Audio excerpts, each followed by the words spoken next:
Good morning বন্ধুরা, আশা করি সবাই ভালো আছেন। আমিও বেশ ভালো আছি। ববিস কুকিং ব্লগ থেকে সবাইকে স্বাগত জানাই। এখন বাজে ভোর 5টা। এখন থেকে আমি আমার ব্লগটা শুরু করছি। সকালে উঠেই জল খেতে খেতে চলে এসেছি ব্যালকনিতে। আজকে ব্যালকনিতে দেখে মনটা ভরে গেল। 3টে হলুদ জবা ফুটেছে আর অনেকগুলো কুড়ি এসেছে।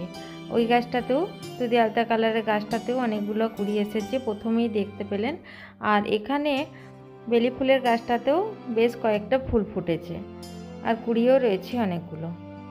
এরপরে চলে যাব, একটু চা করে নেব। তারপরে চাটা ঠান্ডা করতে দিয়ে আটাটা মেখে রুটি করতে শুরু করে দিয়েছি।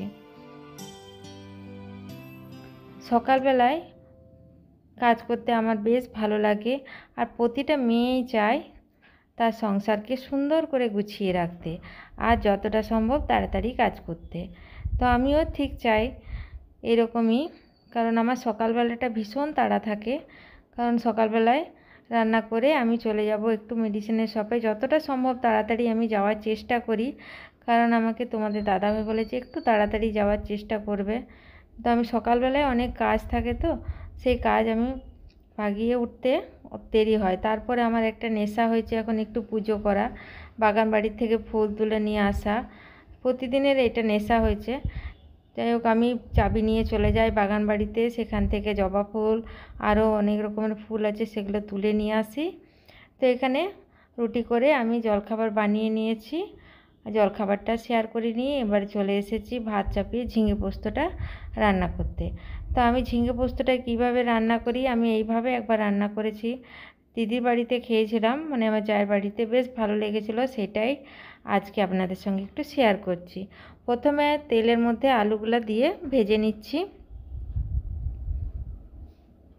ভেজে নিয়ে তারপরে আমি ঝিঙেগুলো দিয়ে দিলাম। কারণ এখানে 500 গ্রাম ঝিঙের ব্যবহার করেছি, বেশ অনেকটাই পোস্ত বানিয়ে নিচ্ছি। আর এখানে আমি একটু টমেটো দিলাম, আধখানা টমেটো দিলাম। টমেটোটা দিয়ে ঝিঙেগুলো দিয়ে বেশ নাড়াচাড়া করে নিচ্ছি, কারণ ঝিঙে পোস্ততে তো জলের ব্যবহার হয় না, ঝিঙেতে প্রচুর পরিমাণে জল বেরোয়। তো কম আঁচে ঢাকা দিয়ে নুন দিয়ে রেখে দিয়েছিলাম, এখানে অনেক জল বেরিয়েছে। জলটা এবার শুকনো করে নেব, কারণ এখনও ঝিঙেগুলো সেদ্ধ হয়নি, আলুটাও খুব একটা সেদ্ধ হয়নি। তো একটু আরেকটু ঢাকা দিয়ে কম আঁচে রেখে দিয়ে আর জলটা শুকনো করে নেব। আর আগে থেকে আমি 3 চামচ পোস্ত বেটে রেখে দিয়েছি, চামচটা একটু বড়, আমি 3 চামচ পোস্ত বেটে রেখে দিয়েছি।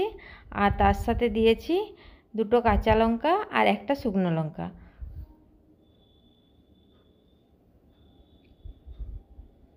পোস্তটা আমি শিলেই বেটে নিয়েছি, কারণ সকালবেলায় উঠে পোস্তটা যদি জলে ভিজিয়ে রাখি, যেদিন আমার নিরামিষ থাকে আমি পোস্তটা একটু গরম জল করে ভিজিয়ে রেখে দিই, নরম হয়ে যায়, শিলে খুব তাড়াতাড়ি বাটা হয়ে যায়। আর শিলে বাটা পোস্তটা খেতে আমার খুব ভালো লাগে। মিক্সিতে বাটাটা ভালো লাগে, কিন্তু অতটা শিলের মতো অতটা টেস্ট পাই না। যাই হোক, ঝিঙে পোস্তটা আমি একটু ঝলঝলে করব, ঝলঝলেটা ভালো লাগে খেতে। আর উপর থেকে একটু কাঁচা সর্ষের তেল ছড়িয়ে দিলাম। এইটা আমি করতাম না, কাঁচা সর্ষের তেল আমি এখন দেখছি, যত শিখছি তত। তো এখন আমি এই কাঁচা সর্ষের তেলটা ছড়িয়ে ঢাকা দিয়ে রেখে দেব। এটা সেন্ট হয়, খেতে ভালোই লাগে। নিরামিষ দিনে এই ঝিঙে পোস্ত ভালোই লাগে খেতে। যাই হোক, অনেকটা পোস্ত হয়েছে, অর্ধেকটা আমি দিদিভাইকে দিয়ে চলে আসবো। এরপর রান্না টান্না করে চলে যাব মেডিসিনের শপে। তো আজকে মেডিসিনের শপটা একটু শেয়ার করব। এবার হয়ে গেছে, এটা ঢাকা দিয়ে রেখে দিলাম। চলে এসেছি মেডিসিনের শপে। আমাদের শপের মধ্যে যে 2টো মেয়ে কাজ করে আমাদের পাড়ারই, একজনকার নাম রিনা, একজনকার নাম বৈশাখী। তো মেয়েগুলো বেশ ভালোই কাজ করে। তো অনেক ফুড এসেছে, সেইগুলো ওরা তুলে দিচ্ছে। তো চলুন মেডিসিনের শপটা একটু ঘুরিয়ে দেখাই। আমি কোনো দিন সবটা শেয়ার করিনি, আজকে প্রথম আমি শেয়ার করলাম। আমি শুধু বলতেই থাকি যে আমি যাব।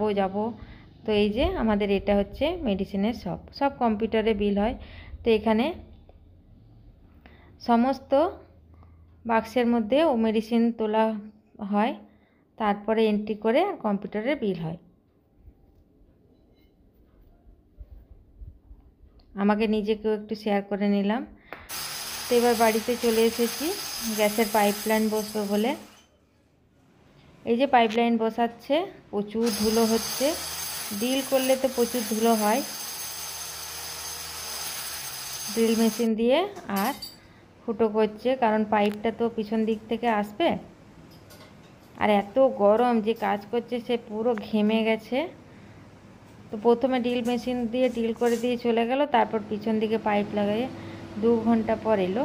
যাই হোক, ভিডিওটা আর বেশি বড় করব না, আজ তাহলে এখানেই রাখি বন্ধুরা।